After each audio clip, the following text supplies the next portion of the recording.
In 1984, I went to the chronobiology Gordon conference in Colby Sawyer College with data from our sheep experiments showing changes in the seasonal breeding cycle with melatonin and such like.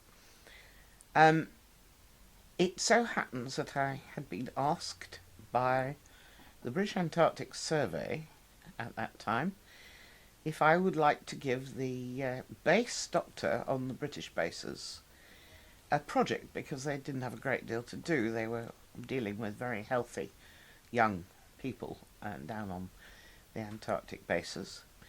And the British Antarctic Survey knew that I was interested in light. And in Antarctica, the sun doesn't rise for 3 months in the winter, and it doesn't set for 3 months in the summer at the British base of Halley. And so, knowing that winter depression, which had been described by Al and Norm, was apparently treatable by light treatment, that it was a seasonal effect, it seemed very likely that people spending the winter in Antarctica would suffer from winter depression in the dark days of winter. And so my idea for a project was pretty obvious. I was going to offer them light treatment for their winter depression, with controls who were not offered light treatment, of course. Not a very well-controlled experiment, let's face it, but not to worry. And the obvious people to ask how to do this were Norm Rosenthal and Al Louis, who were both at this conference. And so we went down to the beach one afternoon, because at Gordon conferences you always get the afternoon off to go to the beach. And I said, how much light shall I give them and how long shall I give it for? And I'm going to give them a skeleton photoperiod, which is what was originally given to the first SAD patient. Herb Kern, he got 3 hours of extra light in the morning, 3 hours of extra light in the evening, and his depression remitted rapidly. Well, I couldn't tie up my Antarctic base people for 3 hours in the morning and 3 hours in the evening, and I knew anyway from experiments on animals that a skeleton photoperiod, a very short exposure to light at the beginning and the end of the day, can be perceived physiologically as a full photoperiod. So we decided to give our winter Antarctic people an hour's light in the morning. We gave them 2000 lux of white full spectrum light and an hour's light in the evening. The lights were supplied by Luke Thorington of, I think it was called Full Spectrum Lighting, his company, which was very good of him. He also paid for the transport. And the base doctor, James Broadway, did a splendid job actually making sure that these people were exposed to the light.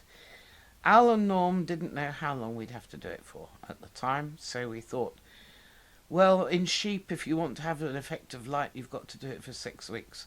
So we better do it for 6 weeks in people. So we did. And we couldn't find any winter depression in Antarctica. A little low mood, so that was quite disappointing, and the mood stuff was done with Simon Folkard. But what we did find was that the people who got extra light, compared to the people who didn't get any extra light, had a big shift in their circadian phase to an earlier time, to a more appropriate time, in fact. And this is really a feature of dark winters in Antarctica, or anywhere else, in fact, that people tend to delay and delay until they're sleeping at an inappropriate point of their circadian phase. And so they don't sleep so well. And it's quite likely that this is related to the phase delay theory, Al Lewis phase delay theory of winter depression. But it's not the only cause of winter depression. It can't be. All of our Antarctic people ought to have winter depression if phase delay is the reason for it. And lots of people in temperate zones with normal, what we call normal light, have phase delays. some worse than others. If they're really bad, then they have to be treated. So we knew then that skeleton light treatment would phase advance the circadian system.